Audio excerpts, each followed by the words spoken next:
우리나라 국민 4명 중 1명은 우울증을 경험하고 있다는 충격적인 조사 결과. 다양한 스트레스로 인한 정신적 압박감에 노출되는 현대인들. 유명인들의 극단적 선택이 이어지면서 모방 자살의 위험도 대두되고 있는 요즘. 생명의 소중함과 가치를 일깨우기 위한 방안. 통앤톡에서 알아본다. 성경의 그 인물들 중에도 제가 볼 때는 우울증을 순간적으로 알았던 사람이 엘리야 같아요. 예, 맞죠. 네, 그러니까 엘리야가 승리감에 도취되어 있다가 완전히 꺾이는 상황이 되고 나니까 팍 숨어 들어가서 하나님한테 막 소리 지르는 게 뭐냐면 죽여달라고 그러더란 말이에요. 죽여달라고. 근데 그 탈진, 나만 남았다. 다 죽고 나만 남았고 그 나를 죽여주십시오. 이렇게 고백할 때 가만히 그 상황을 보면 죽고 싶은 게 아니에요. 이제 의사가 볼 때 그 우울증 아니에요. 아니에요? 그건 자포자기예요? 예, 뭐 말씀하신 그런 그 자포자기 탈진입니다. 탈진. 또는 어떤 그 절망감. 예, 절망감이 있다 해서 다 우울증이 아니거든요. 또 죽고 싶다고 막 소리 질러도 정말 자살할지 그건 또.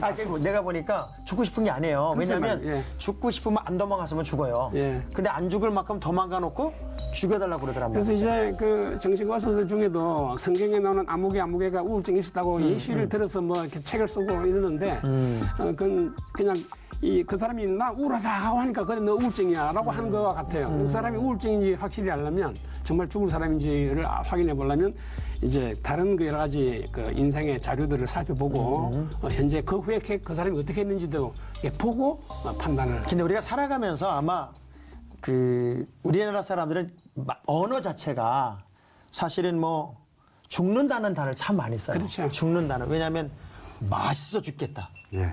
뭐 좋아 죽겠다. 이게 죽는다는 단어가 좀 일상처럼 가다 보니까 죽는다는 말들을 참 자연스럽게 하는데 이게 어느 순간부터인가 사람과의 관계성이 무너지면 이 사람이 죽는다는 말이 일상의 어떤 이야기인지 정말 죽고 싶어서 하는 이야기인지 접촉점이 없으면 사실 그걸 구분하기 어려운 그런 환경도 있는 것 같아요. 예, 엘리야 같은 경우는 아까 이제 우울증이 아닌 쪽으로 우리 민 교수님께서 말씀을 주셨는데 엘리야는 이제 거짓 선지자들을 돌이키고 엄청난 에너지를 소모했으니까 그 에너지가 뭐냐면 바로 아드레날린입니다.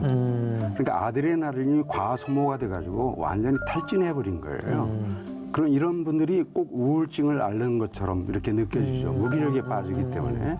근데 그런 분들은 그러니까 박수 받아야 할 때 오히려 이제 비난을 받은 거죠. 이제 그런 분들은 아드레날린이 과소모가 되면은 다시 아드레날린을 충족시키기 위해서 일 중독으로 또 들어갑니다. 그러니까 일 중독자들이 거의 또 우울증 그렇지는 않거든요. 우리 교수님한테 진짜 이 방송을 보는 시청자들이 나 지금 우울증이야? 우울감이야? 아니면 지금 내가 기분적으로 순간적으로 우울해진 건가? 하는 혼란이 좀 있을 것 같아요. 그래서 야 나는 이거 지금 이 상황이 지속이 되면 내가 병원에도 한번 가봐야 되는 거 아닌가 하는 그런 정의를 좀 한번 간단하게 내려주시면 좋을 것 같아요. 이거는 우울증 초기, 이건 우울증 중기, 이거는 우울증의 어떤 단계를 많이 벗어났으니까 이런 부분들은 한번 좀 상담 필요하다 할 정도의 우울증의 어떤 정의를 한번 내려주시면 좋을 것 같아요. 그 질문에 대답하기가 아주 어려운데 네. 의사 입장에서는 케이스 바이 케이스입니다. 정말로 뭐 엄밀한 의미에서 자살에 곧 이를 만한 우울증 환자나 그냥 기분이 우울하다고 그냥 가볍게 말하는 사람이나 다 소리 다룰 수가 없어요. 이게 자세히 알아본 다음에 이제 판단을 해야 되기 때문에 지금 목사님 말씀대로 뭐 가변 우울증 이렇게 단계를 나누는 거는 우리가 뭐 리스트 표를 만들 수는 있어도 어떤 한 개인이 실제로 어떤 상황인가 알아보기 위해서는 이 표를 우리가 너무 생각할 필요가 없습니다. 그리고 실제로 그 사람에게 직접 우리가 집중을 해서 그 사람의 상황을 알아보고 이제 도와줄 길을 찾는 거죠. 그래서 그 결과 좀 이따 다시 와봐라 할 수 있겠고 또 어떤 경우는 당장 입원해라 할 수 있겠고 또 당장은 약 먹고 내일 보자 하든가 이렇게 이제 판단해서 그럼 제가 한번 예를 한번 들어볼게요. 예. 왜냐하면 이제 저도 목회를 이렇게 하다 보면 그렇게 앞서서 막 일하던 교인들이 소위 시험 들었다. 시험 들었다 그러면서 사람과의 관계를 끊고 이제 고립이 되고 그리고 무슨 말을 해도 아주 퉁명스러워지고 그리고 점점 이제 얼굴에 기쁨이 사라지고 이제 아무도 나 건들지 마라. 나는 교회는 오지만 조용히 예배드리고 가겠다. 그리고 뭐 무슨 말만 하면 기분 나쁘다. 그리고 저 사람 나 쳐다보는 것도 기분 나쁘다. 그러면서 어느 순간부터인가 이분이 굉장히 공격적이 되거나 자신이 이 공동체 일원이 아니라고 여겨져서 다른 곳으로 옮겨가고 싶어 하거나 또 한편에서는 굉장히 살기 싫다 하는 말들을 자주 쓰는 경우가 있었어요. 어떤 분들에게는. 이런 분들을 그냥 우울감으로 볼 건지 우울증으로 볼 건지. 지금 방금 말씀하신 분은 우울증이 꽤 심하다고 그래요? 판단됩니다. 예. 그런 분은 도움을 좀 받는 게 좋겠어요. 네. 예, 지금 상당히 증상이 우울증 외에도 이제 피해망상증이 있다는 게 있고 또 사회적으로 고립한다는 것은 이제 단순한 우울증을 조금 넘어서는 그런 상황으로 이제 볼 수 있죠. 식욕부진, 수면장애. 근데 잘 먹어 그 사람은. 예. 그렇다면 이제 그런 것들은 잘 먹는데 뭐 뚱뚱하십니까? 뚱뚱하니까. 섭식 장애가 올 수가 있습니다. 그런 스트레스가 오면 그것도 중독이에요. 그래요? 네. 그러면 중독자들은 예. 죽겠다, 죽고 싶다 이런 말을 자주 합니까? 이제 알코올 중독자들 경우에 자살하는 예가 참 많습니다. 우울이 항상 수반되거든요. 그럼 이들이 왜 알코올 중독에 빠지냐면 현실을 도피하기 위한 수단이에요. 근데 이분들은 중독자들은 전부 관계를 못하는 사람들입니다. 자신과의 관계, 부부 친구 관계, 공동체와 관계, 즉 교회 관계도 못해요. 또 하나님과의 관계도 못해요. 외로워요. 그럼 외로움은 뭐예요? 우울이 오기 시작하죠. 그렇죠. 그럼 그걸 달래기 위한 하나의 현실 도피가 중독입니다. 그러니까 중독과 관계를 맺는 거죠. 그러니까 우리가 신앙생활을 한다는 것, 특별히 교회 공동체 안에서 사람들과 어울린다고 하는 것은 굉장히 중요한 거잖아요. 예. 근데 그 공동체 안에 이렇게 들어오지 못하는 거, 제가 우스갯소리로 그런 얘기를 합니다. 나는 사람과 어울리는 게 싫어요. 또 나는 어떤 공동체에 쑥 들어가는 게 너무 두려워요. 이렇게 말하는 분들을 놓고 제가 자주 하는 얘기가, 그럼 당신이 지금까지 살아오면서 서먹서먹하지 않았던 데가 어디 있었냐. 세상에 태어나서 학교를 가든 처음 친구를 만나 다 서먹서먹했는데 왜 교회만 와서 그러냐. 그러면서 제가 우스갯소리로 쑥스러우면 차라리 쑥 들어가라 그런 말도 하는데, 그 쑥 들어가지 않는 것도 그 우울증으로 앓을 수 있는 아주 기본적인 베이직을 스스로가 만들어내는 거군요. 그러니까. 문제는 그런 분들의 이제 성향이 어울리지 못하는 그러니까 내성적 사람들이- 성향이 우울증으로 가기가 좀 쉽죠. 뭐 이제 내성적인 사람들이 우울한 경향이 참 많습니다. 즉 분노가 인트로젝션 된 사람들이 있습니다. 내면화된 사람들은 우울로 가고 분노가 이렇게 아웃푸팅 그렇게 되면 어떻게 하냐면 반사회성 쪽으로 발전하는 그런 경우가 있습니다. 그 말씀 들으니까 예. 진짜 분노가 심한 사람이 있어요. 그 분노가 심한 사람인데 평상시에 참 잘해요. 그러다가 욱 할 때는 굉장히 힘들어지는데 그게 분노가 강하게 일어나는 분도 우울증으로 갈 수 있는 확률이. 분노가 강한 사람이 그게 하나의 우울증에 표출될 수가 있습니다. 저는 그냥 우울증은 내면적인 가만히 사람만 갖는 건 앉아있고 아닙니다. 사람하고 안 만나고. 예, 그게 우울증 맞아요. 맞는데 지금 목사님 말씀대로 이제 그렇게 하는 이유가 자기 마음속에 있는 분노를 억누르려고 이렇게 이제 말하자면 자기 에너지를 그쪽에다 쓰다 보니까 다른 데 쓸 에너지가 이제 없는 상태죠. 근데 이제 이게 억누르는 그 자제력 이것이 이제 어느 정도 시간이 지나면 이제 이렇게 느슨해지면 이게 그냥 튀어나올 수가 있거든요. 그러면 그 사람이 갑자기 화를 내는 것처럼 보이지만 사실은 그 억누르고 있던 그 감정이 이제 밖으로 이렇게 표현되는. 그치, 우울증 환자들 입장에서는 이제 자기들의 입장이 있을 거 아니에요. 왜 나를 안 알아주냐. 그리고 나에 대해 관심 좀 기울여 주든가. 내가 이렇게 아픈데 왜 너희들의 입장에서 얘기만 하냐. 그래서 그런 거에 대한 거부감이 점점 더 커져서 이제 소통도 안 되고 또 관계성도 멀어지면서 더 깊이 빠져들어가는 게 아닐까. 근데 우리가 이제 보통 이제 우울증 환자들한테 가서 할 수 있는 얘기들, 그분들에게 할 수 있는 얘기들이 일반적으로 어떻게 접근을 해야 될 것 같아요? 왜냐면 분명 우울증 환자예요, 이분이. 근데 저는 이제 목사니까 가서 기독교는 기쁨의 종교 아니냐. 예수를 만나면 구원의 감격이 있고 우린 지금 여기도 천국 가는데 당신이 무엇이 두려운 거냐. 우리가 복음이란 말 자체가 굿뉴스 아니냐. 그리고 굿뉴스를 받은 사람이 예수를 믿는다고 하고 구원받았다고 하면서 왜 이렇게 우울하냐. 다시 기쁨 회복해야 되지 않겠냐. 이거 이상 할 말이 없더란 말이에요. 그럼 이제 교수님은 이제 얘기도 많이 해보셨을 거 아니에요. 환자들을 많이 만났으니까. 그 우울증이 이제 있다고 진단됐을 때 가족들이 와서 물어보는 게 이제 어떻게 가족이 어떻게 하면 좋겠습니까? 그렇죠, 그렇죠. 뭐 친구도 따라와가지고 저 어떻게 주면 좋겠느냐고 물어보는 게 많아서 거기에 대한 대답이 이제 어느 정도 있습니다. 네. 그 대답의 가장 기본적인 것은 같이 있어주라 이거예요. 그러니까 자꾸 이렇게 뭐라고 말하기 전에 일단 같이 있어주고 같이 있어주면 언젠가는 본인이 야 가라 이제 뭐라든가 무슨 말을 할 때 그때 그거를 힌트 삼아서 대화를 시도하라 이렇게. 그러니까 먼저 대화를 시도하면 아까 말씀이 나온 것처럼 이 공격으로 받아들여요. 예. 아. 은폐해버려. 그러니까 가르치는 걸로 받아들이고. 예, 그러니까 훈계조라든가 뭐 자기를 비난하는 걸로 받아들이기 때문에 노 땡큐입니다. 그러니까 아주 조심해야 돼요. 더구나 이 사살하겠다는 사람한테 이런 소위 설교의 말씀은 당장은 그게 뭐 이렇게 하는 사람 쪽에서는 뭐 시원할지 몰라도 듣는 사람 쪽에는 자기 비난으로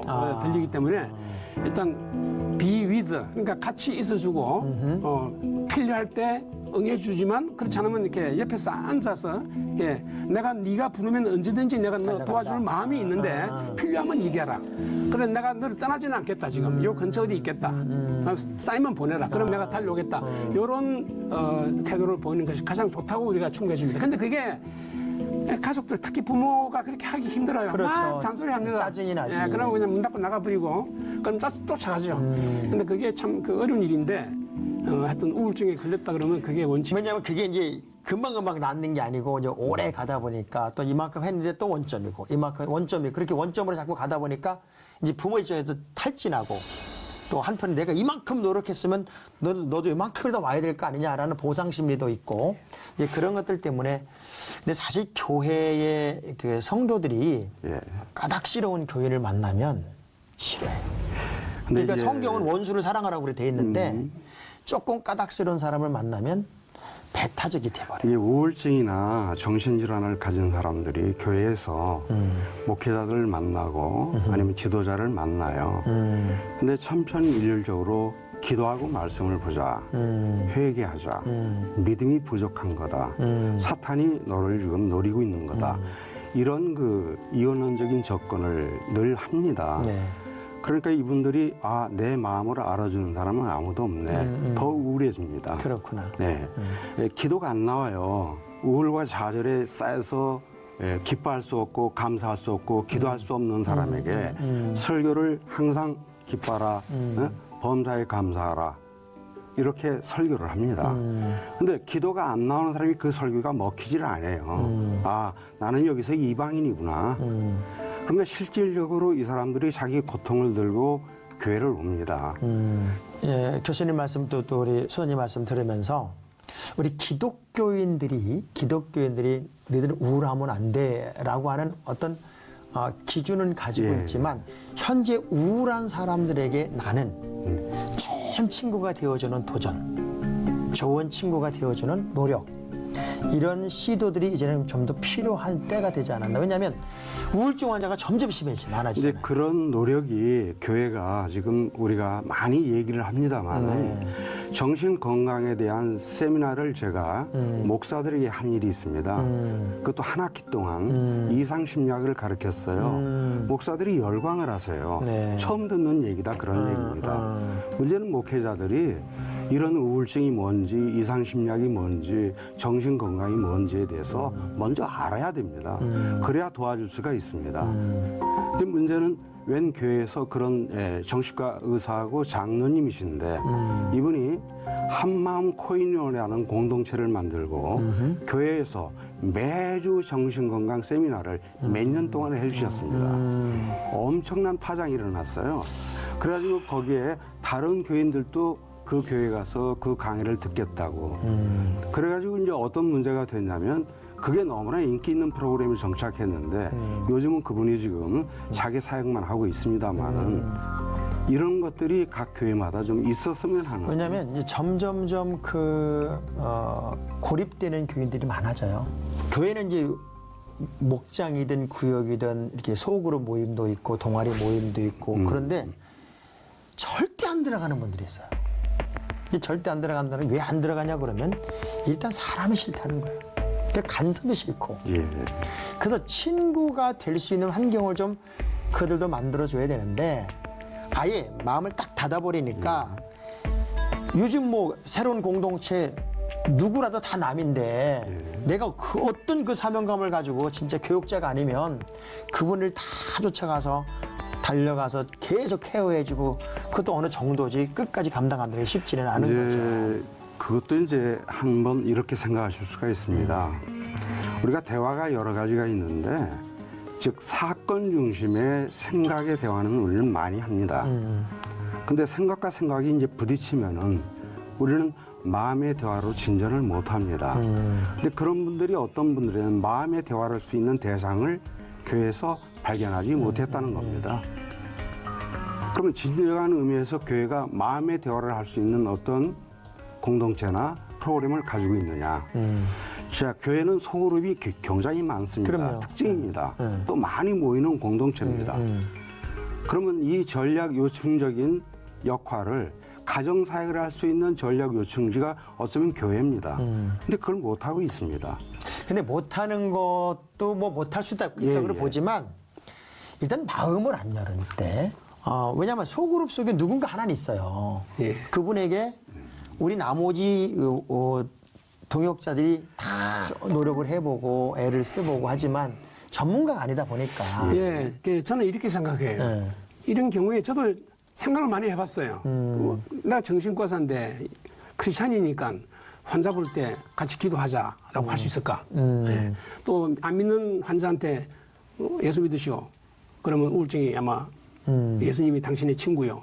이렇게 하면 되는 건지 이런 게 있어요. 네. 그래서 저희들이 이제 그 정신과사 훈련 받을 때 하던 환자 볼 때는 그 사람에게 이렇게 포커스를 맞춰야지 기타 등등은 생각하지 말아라. 특히 의사의 종교적 신념이나 신앙을 부어주려고 하지 말아라는 식으로 가지고 철저하게 훈련을 받습니다. 그래서 저희들 생각에는 의사들이 하는 일하고 목사님들이 하는 일하고 근본적으로는 어떻게 다르고 또 어떻게 같은가 이런 걸 생각해 볼 때 목사님들께서는 목사님으로서 그렇죠. 철저하게 잘하시고 잘하시고 의사들도 잘하고 만일에 공동으로 할 일이 있으면 그때 그 케이스를 가지고 서로 이렇게 뭐 나누고 그리고 각자 일을 하시고 저는 정신과를 오래 이렇게 해서 이제 정신과의 본질이 뭐냐 이 끝에 가서는 이 목사님들 하는 얘기하고 사실 갔다 오는 걸 많이 해요. 그렇죠. 왜냐하면 결국은 사랑의 결핍이니까 사랑으로 다 녹여버려야 되는데 사랑의 결핍에서 오는 상황들이니까 그리고 그 지워야 할 과거들을 이제 사실 우리 예수 안에 들어오면 거듭났다고 그러잖아요. 근데 지워야 할 과거들을 잊지 않고 살기 때문에도 아마 이 우울증이 쓴 뿌리처럼 계속 남아서 사람을 흔들고 있는 건 아닐까 하는 생각도 해봐요. 예, 그 말씀은 그야말로 이제 정신 분석에서 하는 얘기예요. 이제 괜찮은 얘기 한 거예요, 지금? 예. 그 이제 본질이 뜻하는 바가 뭔가. 그러면 이제 이게 정신 분석이나 상담에서 주로 하는 그 인간의 그 본심, 마음속 깊이 어디 있을지도 모르는 뭔가. 어쩌면 상처. 예, 이제 이런 것을 말씀하는 거라고 생각해서 이렇게 보면 같은 얘기라는 거를 느낄 수가 있어요. 인정하는 게. 자, 이제 뭐 긴 얘기를 뭐 마음껏 해야 되는데 시간은 제한되어 있고 이제 말씀을 좀 이야기를 좀 나눠 이제 마무리해야 될 것 같은 상황이 되었는데요. 정말 이 땅에 많은 이 방송을 보고 있는 내 스스로가 우울하다든가 또 우울증 환자처럼 느껴진다든가 내가 우울증 환자가 아닐까 또 현재 우울증을 앓고 있는 분들에게 두 분의 입장에서 이렇게 한번 상황을 바꿔보십시오라고 권면할 수 있는 짧은 한마디만 좀 해주시면 좋을 것 같아요. 망설이지 말고 빨리 전문의에 찾아가서 약물 치료를 받을 것이며 그리고 심리 상담을 하는 사람들에게 다가가서 개인 상담은 물론 부부 상담, 가족 상담, 집단 상담을 병행해서 받아야 됩니다. 웬 그 정신과 의사 지인이 왜 크리스찬들은 마음의 감기인 우울증을 15년간 키워가지고 병리적인 사람이 돼가지고 나타나면 우리 보고 어떡하라는 얘기냐. 근데 많은 또 목회자들이 병원 가는 걸 꺼려 합니다. 이것도 이제 목회자들 능력 없는 목사라 그럴까 봐. 예. 자, 우리 교수님. 지금 지식이 있다고 생각한다면 뭐 눈치가 있는 사람 같으면 자기가 왜 이러는지 아마 그 어느 정도 알 수 있어요. 체킹이 되겠죠. 스스로를 내가 왜 이렇게 됐는지 이렇게 전후 사정을 보면 내가 그래서 그런 거 아닌가 하는 걸 알 수 있거든요. 그러면 이제 그걸 자신이 이렇게 개입해서 좀 해결하면 되니까 좀 적극적으로 나서면 되죠. 근데 그게 잘 나서지 않고 있다 보면 우울증이 이제 그렇죠. 결국 발전할 수 있으니까. 그래서 이제 그때 내가 나서서 하든지 또는 누구한테 물어보든지. 근데 물어볼 때도 꼭 무슨 전문가가 아니고 처음에는 뭐 친구, 뭐 부모님한테 이렇게 물을 수도 있고 또 목사님하고도 의논할 수 그렇죠. 있어요. 예. 예, 그렇게 노력을 해보라고 이렇게 나서라고 이렇게 하고 그 다음에 이제 그분들이 아무래도 넌 정신과 의사한테 가보는 게 좋겠다. 예, 그러면 이제 정신과에 오면 되는데. 근데 이제 그렇게 보통 이제 좀 그 우울증이나 정신적으로 이제 정신병원을 하래, 정신과 의사를 만나라 이렇게 하는 거에 대한 얘기를 한다는 것도 듣는다는 것도 우리나라 정서가. 그러니까 이제 말을 잘 해야죠. 그러니까. 네가 이렇게 노력한 건 내가 알고 있는데 그렇게 해서 잘 안 되지 않느냐. 나도 그 문제는 나도 뭘 하기 어렵다. 그러니 천상 전문가가 필요한 것 같은데 네. 그럼 전문가가 누구겠어요? 교수님이시네. 그러면 이제 정신과서들은 좋아하겠지만 이제 정신과에 대한 그 편견 중에 하나가 가면 약만 먹으라 그런다. 그렇죠. 예, 근데 사실 정신과서는 그렇지는 않아요. 예, 다 들어본 다음에 필요한 사람. 근데 제가 그 우울증 치료한 그 아까 예를 들었던 그분은 그 병원은 다 정상적인 사람들이더래요. 그 안에 들어가서 같이 대화를 나누고 책을 읽고 책을 읽을 수 있고 대화를 나눌 수 있는 환경이 만들어지다 보니까 그게 이제 치유가 되더라는 얘기를 했는데 그 자살의 반대가 살자 아닙니까? 내가 죽고 싶다는 얘기는 어쩌면 더 잘 살고 싶다는 의도 또 의미가 아닐까 하는 생각이 드는데 두 분 얘기 우리 좀 사실은 무거운 주제고 어려운 이야기 우울증과 자살 얘기를 좀 나눠봤는데 우리 크리스찬들은 이 몸이 내 몸이 아니고 하나님의 성전이고 하나님의 선물이고 또 하나님의 걸작으로 만들어진 소중한 하나님의 선물이기 때문에 소중하게 가꾸고 또 잘 보존해서 하나님 나라에 가는 것이 정말 중요한 일이 아닐까. 오늘 자살이라는 입에 담기도 힘든 이 말이 누군가에게는 벗어날 수 없는 굴레가 되기도 하는데요. 정신적으로 심리적으로 고통 중에 있는 우리 이웃을 어떻게 우리가 사랑하고 보듬어 줄까. 오늘 이 시간 우리의 관점과 생각이 예수님의 마음으로 다시금 다 모두어져서 상처난 이웃 그리고 아파하는 우리의 곁에 있는 사람들을 잘 다잡아주고 사랑해주고 손잡아줄 수 있는 그런 좋은 그리스도인들이 되었으면 참 좋겠다 하는 생각을 하고요. 무겁고 힘든 주제였지만 외면할 수 없는 우리의 문제들 직면해서 해결하지 않으면 안 되는 용기가 좀 더 필요한 문제들을 함께 나누어 봤습니다. 통앤톡 오늘 순서는 여기까지 나누도록 하겠습니다. 두 분 너무 감사합니다. 감사합니다. 수고하셨습니다. 감사합니다.